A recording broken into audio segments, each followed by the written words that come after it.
Est-ce que le SEO est mort en 2024? On entend beaucoup parler de l'arrivée de l'intelligence artificielle. Du coup, il y a plein de questions qui se posent. Est-ce qu'il faut continuer à travailler sur son référencement naturel?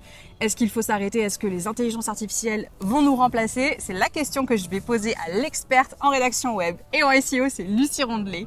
Et on se retrouve tout de suite, juste après ça. Je suis super contente de vous retrouver pour cette vidéo avec Lucie Rondelet parce que c'est un peu, on va dire, le début de ma carrière en rédaction web, du référencement naturel.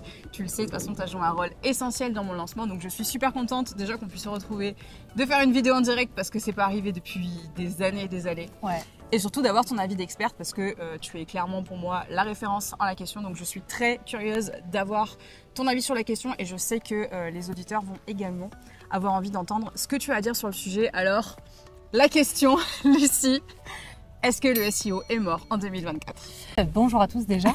C'est une question qui mérite un angle en fait un petit peu plus global que ce qu'on peut nous laisser croire. C'est-à-dire que dans la plupart des cas, on va nous dire oui ou non, le SEO est mort ou non, il n'est pas mort. Mais la réponse est bien plus complexe puisque le SEO à l'époque où tu as commencé en 2018 était assez facile finalement à faire puisqu'il suffisait entre guillemets de travailler le site, sa structure et le contenu rédactionnel pour obtenir des résultats et être référencé dans les premiers résultats de Google. Et à l'époque, énormément de gens utilisaient Google comme moteur de recherche. Alors c'est le cas toujours aujourd'hui, mais peu de gens savent qu'aujourd'hui, que c'est TikTok, le deuxième moteur de recherche au monde et qui est passé devant Bing et devant YouTube. Quand on parle de référencement naturel, pardon, oui. Ouais, je me mets juste pour replacer dans le contexte aussi et pourquoi je trouvais intéressant de faire cette vidéo, c'est que je pense que c'est ton cas, Lucie, et je pense pas trop me tromper en disant ça, et ça a été aussi le cas. On a fondé nos écosystèmes sur le référencement naturel et aujourd'hui, ce qui nous a permis de nous détacher de la publicité et de continuer à avoir des clients et du trafic qualifié, c'est le référencement naturel. Complètement, ouais. Voilà. Juste petite parenthèse. Voilà, donc nous, on s'est lancés toutes les deux sur un blog avec du contenu écrit. C'est vraiment ce qui marchait à l'époque. On parle d'il y a 6 ans en arrière. Et depuis, eh bien, on a eu vraiment Instagram qui est arrivé. On a eu TikTok et on a de plus en plus de moteurs de recherche aussi qui arrivent. Ce qui fait que les gens ne vont pas forcément aller chercher l'information spontanément sur Google.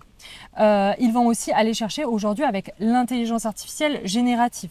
Donc on a de plus en plus de gens qui ont le réflexe ChatGPT par exemple, c'est mon cas, j'utilise l'application certainement beaucoup plus que Google depuis 1 an à peu près. Et aujourd'hui une statistique est sortie je crois sur le BDM, là, le blog du modérateur, ouais, qui a expliqué que 60% des requêtes qui sont tapées sur Google n'atteignent pas un site internet. C'est-à-dire que la personne réussit à avoir sa réponse avant d'avoir à cliquer sur un site, soit parce qu'il y a un contenu généré par l'intelligence artificielle. Il y a un écureuil, tu vas beaucoup aimer, Marie. Oh non, écureuil. Je meurs. Il est tellement mignon, regarde. Incroyable. Donc, c'est tout cet écosystème qu'il faut prendre en compte. Alors, le SEO n'est pas mort. Aujourd'hui, on peut toujours faire du référencement naturel pour espérer être dans les premiers résultats, sachant que chaque jour, il y a des milliers, voire des millions de pages qui sont mises en ligne sur Internet. Il y en a aussi, rassurez-vous, qui sont désindexées et qu'on ne voit pas apparaître. En tout cas, l'enjeu aujourd'hui en référencement naturel est, à mon sens, et de ne pas se focaliser seulement sur Google, mais de réfléchir à un écosystème organique, c'est-à-dire sans publicité, mais partout. Pourquoi pas sur les réseaux sociaux, pour répondre à l'intelligence artificielle et être cité par l'intelligence artificielle, et pour apparaître sur Google. Dire l'inverse, ce serait de la mauvaise foi de dire aujourd'hui, comme je le vois beaucoup, que l'important est d'être présent sur Google. Clairement, c'est faux, c'est l'écosystème. Ça n'enlève rien à mon métier, enfin mon métier de formatrice en rédaction web. Les entreprises ont toujours besoin de rédaction web et de contenu, que ce soit sur tous les écosystèmes. Pour faire de l'ADS, on a aussi besoin de contenu, de bon contenu, même si on fait de l'ADS, puisque la landing page doit être bien écrite, mais ce n'est pas le sujet du jour. Voilà. Mais du coup, quand tu parles d'organique sur les réseaux sociaux, donc concrètement, c'est quoi? C'est travailler les descriptions et intégrer en fait cette logique d'optimiser en fait son contenu, qui me paraît de toute façon pertinente puisque on est face à des algorithmes qui vont devoir trier les contenus, que ce soit sur TikTok, que ce soit sur Instagram, peu importe le réseau. Donc pour toi, c'est quoi en fait quand tu dis travailler le côté organique, c'est ça, c'est optimiser. Exactement ce que tu dis, c'est-à-dire que tous les algorithmes ont plus ou moins la même façon de fonctionner et de référencer. On parle beaucoup des algorithmes, par exemple, de LinkedIn, d'Instagram qui vont prendre en compte l'expérience utilisateur, le comportement des utilisateurs sur les pages. Et c'est marrant que finalement on en parle très peu pour Google, alors que tu t'en souviens, dans la formation que tu avais suivie déjà à l'époque en 2018 dans le module 2, je vous parlais déjà de l'importance du comportement des internautes sur Google.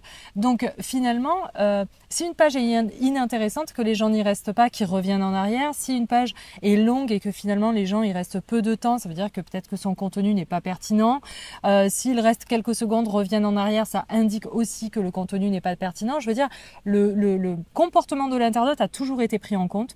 Et tout ça, c'est par rapport au contenu organique. Parce que en revanche, pour tout ce qui est ads, donc les publicités, le référencement payant, comme on l'appelle, SIA, voilà, SIA, eh bien, lui s'en fiche finalement du comportement des utilisateurs. C'est celui qui paye qui sera référencé. Donc la logique du contenu organique et du Search Engine Optimization, c'est-à-dire le référencement sur les moteurs de recherche, moi, je suis pour parler de SEO pour tous les algorithmes. On peut parler de création de contenu organique pour les réseaux sociaux, Internet et pourquoi pas ChatGPT aujourd'hui. Et je prône ça, je pense qu'il faut travailler sur ça. Donc hashtag, pertinence du contenu, ne pas publier pour publier, ce qui est l'enjeu depuis la création de ChatGPT en mode populaire. C'est vraiment l'enjeu, c'est réussir à se démarquer par du contenu créatif et humain parce que on commence aujourd'hui à avoir énormément de contenu très neutre généré par l'intelligence artificielle. Moi, quand je vois une entreprise qui publie tout ou un influenceur ou quelqu'un qui m'intéressait et qui publie tout avec l'intelligence artificielle, je me désabonne. Donc c'est ça l'enjeu, c'est de faire du vrai contenu organique sur un large spectre et avec tous les algorithmes qui existent. Du coup, est-ce qu'il y a des choses, toi, que tu as changé dans ta pratique? Parce que par exemple, donc on parlait de blog, de stratégie, où à un moment donné, on publiait plusieurs articles par mois parce que ça faisait partie de la stratégie et ça s'inscrivait dans l'écosystème. Donc dans ta pratique aujourd'hui, depuis 2018 que tu es en ligne et que ton site existe, est-ce qu'il y a des choses que tu as changées dans ta manière de travailler, dans ta fréquence de publication, dans la manière dont tu rédiges tes articles, suite à tout ça, suite à l'arrivée de l'IA, suite à l'intégration aussi de ces outils dans le quotidien des rédacteurs web?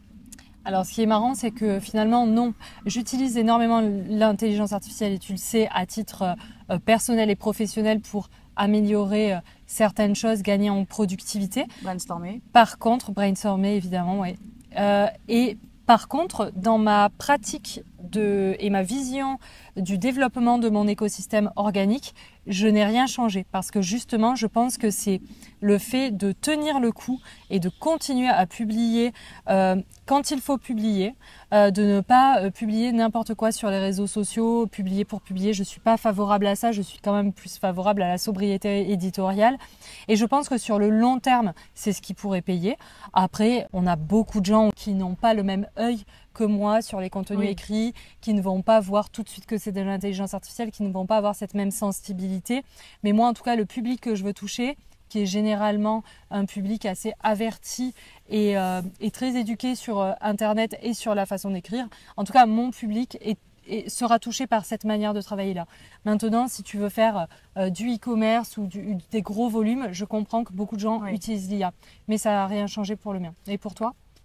Non, ça n'a rien changé et c'est d'ailleurs pour ça aussi que j'étais curieuse d'avoir ton avis parce que moi je continue à rédiger des articles de blog assez régulièrement.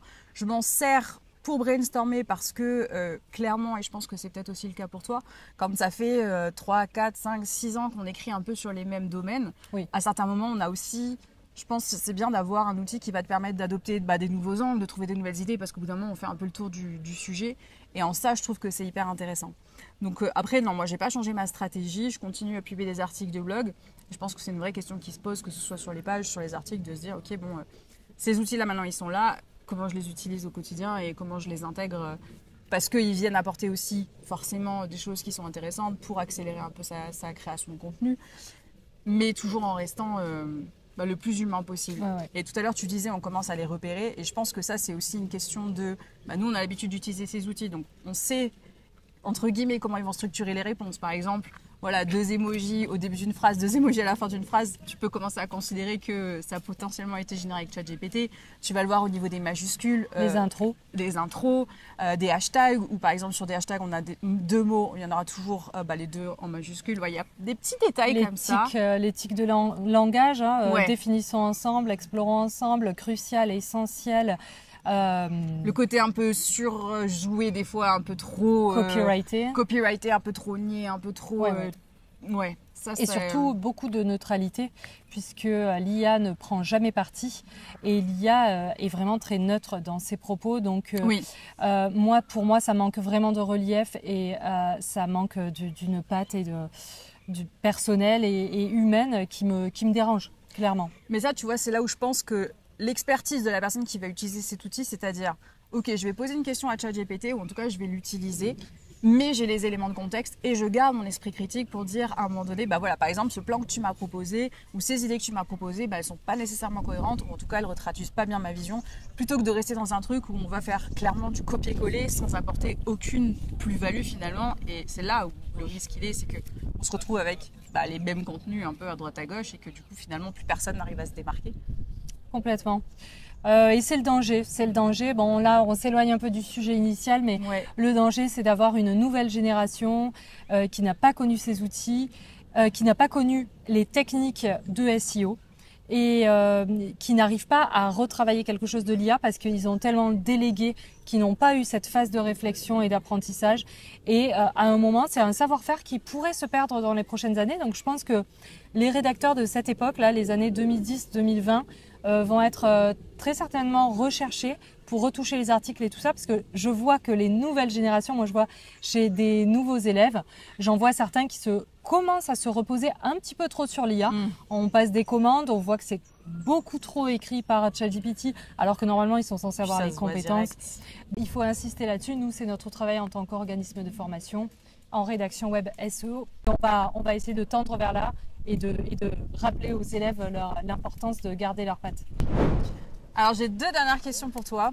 La première, c'est comment Google, selon toi, vient analyser justement ces textes? Puisque si nous, on est capable de les reconnaître, clairement, ça va être le cas aussi de Google. Donc, est-ce que tu penses qu'il y a une pénalisation des articles qui vont être entièrement rédigés avec l'IA, articles ou pages, peu importe, en tout cas les contenus écrits? Est-ce que tu penses qu'aujourd'hui c'est repéré? Est-ce que tu penses que c'est quelque chose qui va arriver peut-être? Parce qu'on le sait, les mises à jour de Google ont souvent tendance à d'un coup bouleverser un peu les positionnements, etc. Il y en a qui peuvent très vite perdre des places par rapport à ça. Il y a eu plein de mises à jour qui ont été Penguin, Panda, qui ont eu des impacts. Et forcément, je pense qu'on va aller vers ça.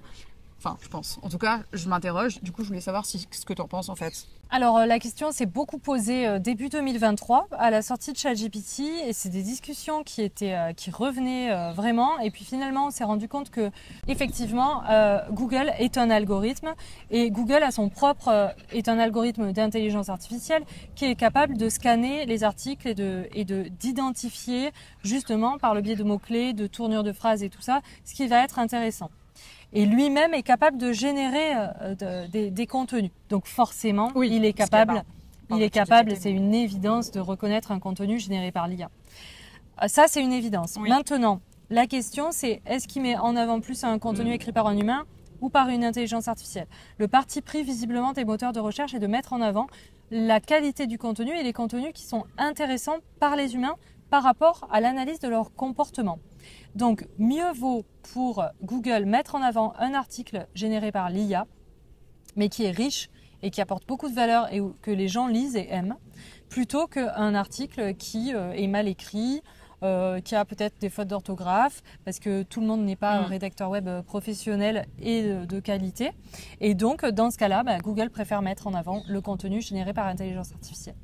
Donc on en revient au sens critique de la personne qui va rédiger l'article, qui va analyser les contenus qui sont proposés et qui va décider si ça, oui ou non, c'est pertinent ou pas compte tenu du titre de l'article, compte tenu de l'angle, compte tenu de la cible. C'est ça. Mais je précise aussi que pour avoir un très bon article généré par l'intelligence artificielle, il ne faut pas penser que un article va être premier sur Google juste parce qu'il a été généré par l'intelligence artificielle. Quand un contenu fonctionne, c'est que généralement, il y a un rédacteur ou une rédactrice web SEO qui est repassé sur l'article, qui a donné des consignes spécifiques, qui a retouché les H2, le balisage HTML, et qui, au final, grâce à l'intelligence artificielle, au brainstorming humain-machine, a réussi à faire un article qui s'est bien positionné.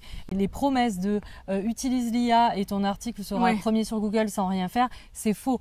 Imaginez des entreprises, je prends souvent cet exemple, prenez Bricorama, La Paire, Monsieur Bricolage et Leroy Merlin, s'ils se mettent tous à donner les mêmes consignes à l'IA, ils auront tous le même contenu. Et comment vont-ils se démarquer? Non, il faut qu'il y ait une personne qui pilote l'intelligence artificielle. Maintenant, à l'avenir, il va y avoir, ça existe déjà en Europe, on a eu l'IA Act qui est sorti je crois en juin. Donc on commence déjà à verrouiller un petit peu les contenus générés par l'intelligence artificielle. Il va être obligatoire bientôt de noter que les contenus ont été générés par l'IA. Tu le vois déjà sur YouTube, voilà, par exemple. Et puis ça va très certainement arriver aussi aux États-Unis. Et on n'exclut pas qu'un jour il existe le label Made by Human, de la même manière qu'on a le Made in France et des choses comme ça. Et ben c'est parfait parce qu'en vrai ça rejoint la deuxième question que je voulais te poser, c'est est-ce qu'aujourd'hui, et je sais que c'est un sujet que tu abordes beaucoup avec tes élèves, avec les personnes qui rejoignent les programmes que tu as proposés notamment et qui utilisent l'intelligence artificielle, c'est aujourd'hui est-ce que utiliser ChatGPT pour optimiser un article, ça suffit? Est-ce que la manière, tu vois, quand tu vas demander par exemple, voilà j'ai un article, est-ce que tu peux l'optimiser pour le SEO? Quel est le retour de ChatGPT? Comment tu vois l'utilisation de ces outils-là? Et qu'est-ce que ça a changé? Alors, ça se pilote. ChatGPT va nous faire toujours les mêmes choses si on lui demande de faire un article optimisé pour le référencement naturel. Notamment, il va nous donner des conseils pour faire une introduction totalement basique, même agaçante pour moi parce que c'est toujours les mêmes structures et je les vois arriver à 10 km. Et pour les H2 et tout ça, il va être un petit peu lourd. Donc, ça se pilote. Et justement, ça tombe bien puisqu'on a un mini produit. Je ne sais pas à quel moment on va sortir cette vidéo puisque ce sera sur ta chaîne. Mais je sais que fin septembre, début octobre, je vais sortir une mini formation à un tarif exceptionnel puisque tous les mois, on lance une mini formation. Et donc, celle de septembre-octobre 2024 sera sur le pilotage de l'IA pour rédiger des articles optimisés. Ah ben voilà. Donc, avec des prompts et comment vraiment apprendre à la piloter pour avoir de bons résultats. Je vais essayer de mettre aussi des études de cas avec des articles que j'ai retouchés, comment je les ai retouchés et quels sont les résultats plusieurs jours après. Du coup, ça prend du temps un peu d'enregistrer pour montrer les évolutions. Moi, c'est les vidéos études de cas, c'est toujours celles que je trouve les plus parlantes. Ouais. Mais donc voilà, il faut apprendre à le piloter. Sinon, en fait, partez du principe que quand tout le monde a un outil, plus personne ne l'a. Si tout le monde pouvait faire du SEO avec ChatGPT, en fait... Qui serait premier sur Google si tout le monde pouvait être premier? Enfin, ça s'annule en fait. Donc non, il faut aller chercher les choses qui vont faire que l'article va se différencier, que les utilisateurs vont rester dessus parce qu'il faut arrêter de dire que c'est que le contenu rédactionnel, que c'est que la technique. Non, c'est tout et c'est aussi la puissance du site et il y a plein de choses qui entrent en compte là-dedans. Voilà. Eh ben, écoute, merci beaucoup. Je pense merci qu'on a à fait toi un pour bon l'accueil. tour d'horizon du sujet. On vous mettra dans la barre de description, évidemment, la chaîne de Lucie Rondelet si vous ne la connaissez pas encore, et toutes les informations sur la formation que tu as mentionnée. Merci beaucoup d'avoir accepté mon invitation. Merci beaucoup. Et n'hésitez pas à vous abonner et on se retrouve très vite pour une prochaine vidéo. Ciao!